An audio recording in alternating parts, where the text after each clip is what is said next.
Hello, good afternoon everyone. Then I hope आप सभी लोग ठीक होंगे।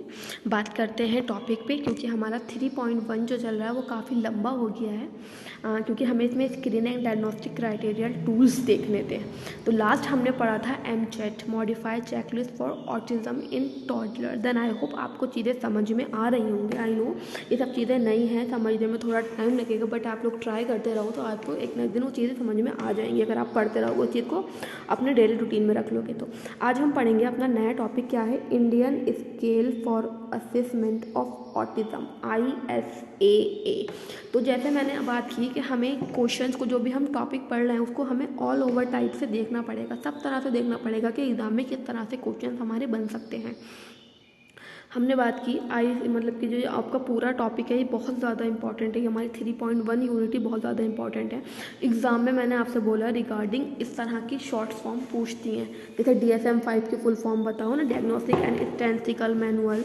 उसके बाद आ जाती है कि ICD की फुल फॉर्म बताओ, international classification of disease, ICF international checklist for functioning, है ना, MCHAT modified checklist for autism in toddlers. उसके बाद अब हमारा नेक्स्ट टॉपिक है ISSA, तो इस तरह की फुल फॉर्म भी आ सकती है, ISAA, है ना, क्या है, Indian scale for assessment of autism. Autism बच्चों के लिए क्या है, इंडियन स्केल है ये। तो हम अपना जब भी हम अपना टॉपिक देखेंगे तो हम अपने टॉपिक को ऑल ओवर, मतलब हर वे में देखने की ट्राई करेंगे कि किस तरह से इसमें क्वेश्चन बन सकता है, ताकि हमें बार बार एक ही चीज़ को रिपीट करने की आवश्यकता ना पड़े। तो आज हम अपनी बात करेंगे Indian scale for assessment of autism, ISAA।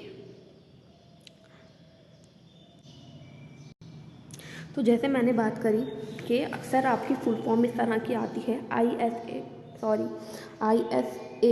ठीक है, डबल ए है, डबल एस नहीं है, सॉरी। तो Indian scale for assessment of autism. अब हिंदी में बात करें, ऑटिज्म के आकलन के लिए भारतीय पैमाना। ये जो हमारे असेसमेंट, स्क्रीनिंग या डायग्नोस्टिक टूल्स जो हम लोग इस टाइम पढ़ रहे हैं, वो सब किसको आइडेंटिफाई करने के लिए, किसकी स्क्रीनिंग करने के लिए है, वो हमारे ऑटिज्म वाले बच्चों को की स्क्रीनिंग करने के लिए हमें टूल्स पढ़ रहे हैं। ये जो ISSA है वो इंडिया में ही बनाया गया था। बात करें टॉपिक पे, क्या बात कर रहा है, स्वालीनता एक विकासात्मक दिव्यांगता है। ऑटिज्म के मूल्यांकन और निदान के लिए अधिकांश स्क्रीनिंग और निदानिक उपकरण पश्चिम में आबादी के लिए अभिप्रेरित हैं। जैसे कि अभी हमने बात किया कि जो हमारा ऑटिज्म की स्वालीनता है वो क्या है, एक डेवलपमेंटल डिसेबिलिटी है। तो जब बात करते हैं हम ऑटिज्म के मूल्यांकन और निदान की, मतलब कि जो इसका असेसमेंट और डायग्नोसिस है, जो उसकी स्क्रीनिंग टूल है, वो ज़्यादातर कहाँ की होती हैं, पश्चिमी एरियाज़ की होती हैं। तो जो हमारा ये ISSA है वो इंडिया में ही डेवलप किया गया है, Indian scale for assessment for autism. क्योंकि किसी भी विकार या असमता की समझ में सांस्कृतिक प्रभाव के महत्व को कम नहीं किया जा सकता। जैसे कि हम सभी जानते हैं कि जो हमारा इन्वायरमेंट है चीज़ों को वो इफेक्ट करता है। तो यहाँ बात की जा रही है कि जो सांस्कृतिक प्रभाव है उसका भी कोई कम इम्पोर्टेंस नहीं है, कोई कम महत्व नहीं है।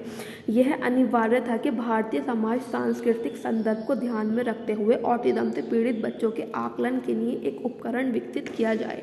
क्या बात कर रहा है कि सिर्फ सामाजिक स्तर को नहीं, सांस्कृतिक संदर्भ को भी ध्यान में रखना है, किसके लिए, ऑटिज्म वाले बच्चों के लिए। इस सबको ध्यान में रखते हुए क्या किया गया, एक उपकरण का विकास किया गया, एक उपकरण डेवलप किया गया। वो कौन सा था, वो हमारा ISAA भी था, Indian scale for assessment autism.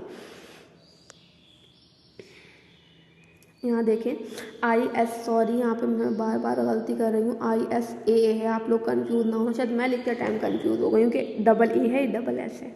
ISAA Indian scale of assessment, है ना, ऑटिज्म एक व्यक्तिगत रूप से प्रशासनिक उपकरण है। ISSA क्या है, एक व्यक्तिगत रूप से ये प्रशासनिक उपकरण है जिसमें आत्म केंद्रित व्यक्तियों के सामाजिक संबंधों, जो ऐसे बच्चे जो स्वयं में लीन रहते हैं, मतलब ऑटिज्म, सामाजिक संबंधों, जो उनके सोशल रिलेशनशिप्स हैं, संचार, उनका जो कम्युनिकेशन है, व्यवहार पैटर्न जो उनके वो हैं, है ना, बिहेवियर है, कि क्या क्षति की विशेषता को मापने वाले क्षेत्रों में शामिल हैं। कि ऑटिज्म वाले बच्चों की ज़्यादा ये मेन कैरेक्टरिस्टिक है, तो इन मेन कैरेक्टरिस्टिक के थ्रू इनमें ही कुछ ना कुछ क्षति होती है, इम्पेयरमेंट होता है। ये जो उपकरण है ISSA, ये इन्हीं क्षेत्रों को क्या है, मापता है। परीक्षण उपकरण की परीक्षण वस्तुओं का निर्माण आमतौर पर ऑटिज्म से पीड़ित व्यक्ति द्वारा की जाने वाली गतिविधियों की श्रेणी में किया जा सकता है। क्या है? वस्तुओं का निर्माण, ऐसे परीक्षण का तरीका क्या है? जो ऑटिज्म से पीड़ित व्यक्ति होते हैं उनकी गतिविधियों के रूप में ही इसे हम लोग क्या कर सकते हैं? अप्लाई कर सकते हैं। इस प्रकार की विकलांगता की असमान विकास विशेषता को निर्धारित करने के लिए असामान्य और मानसिक मंदता और अन्य मानसिक बीमारियों वाले व्यक्ति की तुलना के समूह का परीक्षण किया गया है। जिस प्रकार से हम अन्य डिसेबिलिटी जो मेंटल रिटार्डेशन है या फिर मानसिक संबंधित और अन्य बीमारियां क्या है उनकी तुलना में इस परीक्षण को क्या किया गया? तैयार किया गया, जो ऑटिज्म वाले बच्चों के लिए था। यहाँ इन्होंने बात करी है Indian scale for assessment of autism, मतलब ISAA।